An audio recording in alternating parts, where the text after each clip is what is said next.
In this video, we will show you the basics of using the IMAP system. After logging in and when looking at the main menu, click Edit Member Map. This will take you to the Location Information section of IMAP.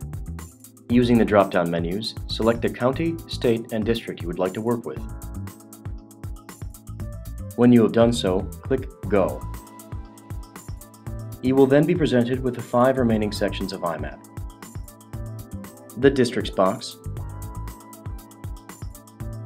the Work in Progress box, the To Be Verified box, and the Committed box. The final section is the map. You will use the map section to view and manipulate your existing polygons, as well as draw new ones. The Districts box contains a list of all active polygons matching the county, state, and district you have selected. To find a specific polygon you would like to work with, first click the All button. This will select all polygons currently residing in the Districts box. Then click the Go To button. This will center the map on all currently selected polygons. Polygons residing in the Districts box are displayed on the map in purple. It is possible to highlight all polygons located in all 4 boxes simultaneously.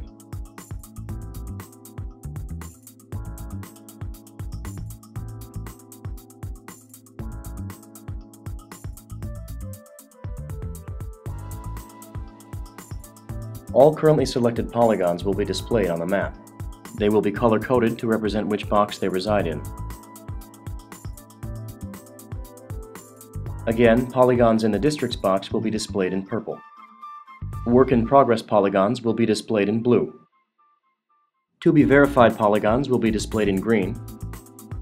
And Committed polygons will be displayed in orange. You can view the record ID number of any polygon on the map by clicking on it.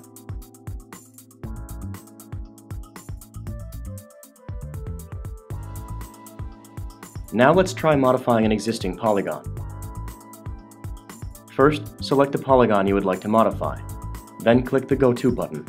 This will center the polygon on the map.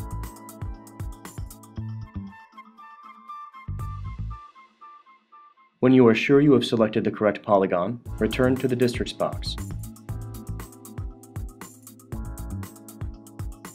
With the correct polygon selected, click the Modify button.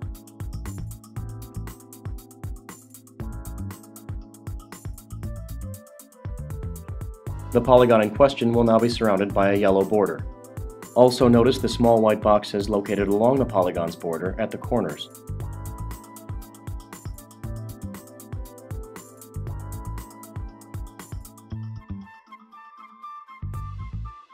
To modify the polygon, click and hold on one of the small white boxes. Drag it to the desired location and release. Continue this process until the desired shape is achieved.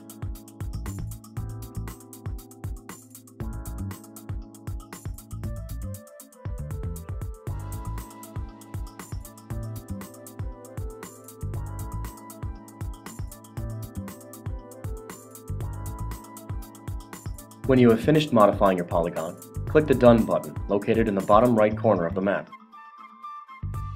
In order to approve any polygon transaction, you will need to be in the OCC version of the map screen.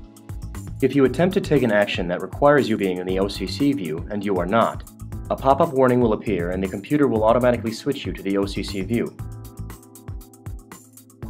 At this point, clicking the Done button will create a transaction, which will appear in the Work in Progress box.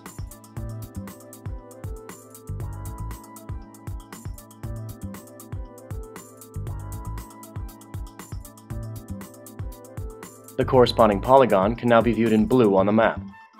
The Work in Progress transaction will have the same record ID as the original Districts polygon. At this point, it's important to note that the changes made to this polygon will not become active immediately. Several steps must be taken before these changes can be submitted to the call center for inclusion in the database. In order for the changes to become active, the transaction that has just been created must pass through the Work in Progress and To Be Verified sections of IMAP. First, return to the Work in Progress box and make sure the correct transaction has been selected. Next, click the Submit button.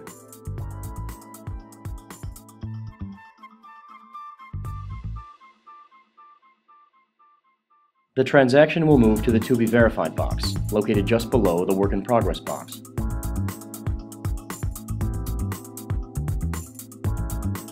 The corresponding polygon will now appear in green on the map. Again, the To Be Verified polygon will have the same record ID as the original polygon.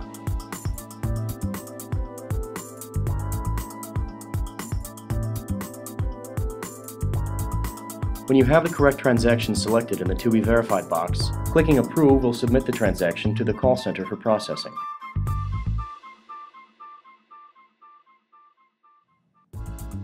Once this is done, the transaction will appear in the Committed box, and the corresponding polygon will now appear in orange on the map. Once the transaction has been completely approved, you may need to wait a few days for the computer to make the changes active. You will receive an email when the transaction has been fully committed, and another when the changes have become active in the database.